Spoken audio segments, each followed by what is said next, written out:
بسم اللہ الرحمن الرحیم۔ السلام علیکم۔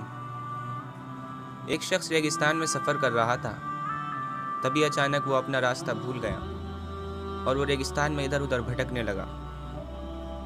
ریگستان کی دھوپ کی وجہ سے اسے اچانک بہت شدید پیاس لگنے لگی۔ وہ پانی کی تلاش میں ادھر ادھر دیکھنے لگا۔ تبھی اس نے اللہ سے دعا مانگی کہ اے اللہ میرے لیے پانی کا انتظام کر دے۔ جب اس نے دعا مانگی اور کچھ دور آگے گیا تو اسے ایک کنواں دکھا۔ وہ بھاگتا ہوا اس کنویں کے پاس پہنچا اور جب اس نے اس کنویں میں دیکھا تو پانی بہت نیچے تھا۔ وہ یہ دیکھ کر بڑے افسوس میں آ گیا اور وہ ہتاش ہو کر وہاں بیٹھ گیا۔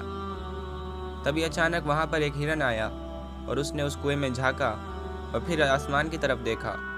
جب اس نے آسمان کی طرف دیکھا تو کنویں کا پانی اوپر آ گیا اور اس نے وہ پانی پیا اور چلا گیا۔ یہ دیکھ کر وہ انسان بڑا حیران ہوا کہ اس ہرن کو اللہ تبارک و تعالی نے اتنی عقل دے دی کہ اس نے اپنے مالک سے پانی کو مانگا اور اس کے مالک نے اس کے لیے پانی اوپر بھیج دیا۔ دوستو، اس واقعے سے یہ معلوم ہوتا ہے کہ انسان اتنا بیوقوف ہے کہ وہ اللہ تعالیٰ کی ذات پر بھروسہ کرنے کے بجائے اپنی عقل پر بھروسہ کر جاتا ہے۔ جس طرح اس انسان نے پہلے اللہ تبارک و تعالی سے دعا مانگی تھی کہ اس کو پانی مل جائے، تو اللہ تبارک و تعالی نے اس کو اس ریگستان میں جہاں دور دور تک پانی نہیں ہوتا ایک کنویں کا انتظام کرا دیا تھا۔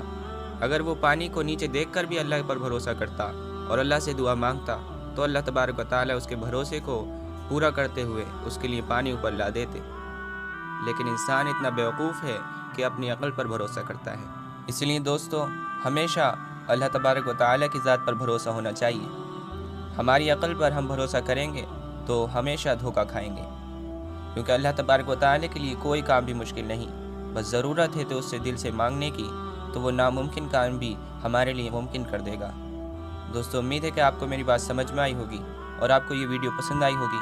اگر آپ کو یہ ویڈیو پسند آئی تو اس کو لائک اور شیئر کریں اور میرے چینل کو ضرور سبسکرائب کریں تاکہ میری آگے آنے والی ویڈیوز آپ تک سب سے پہلے پہنچیں۔ السلام علیکم ورحمۃ اللہ وبرکاتہ۔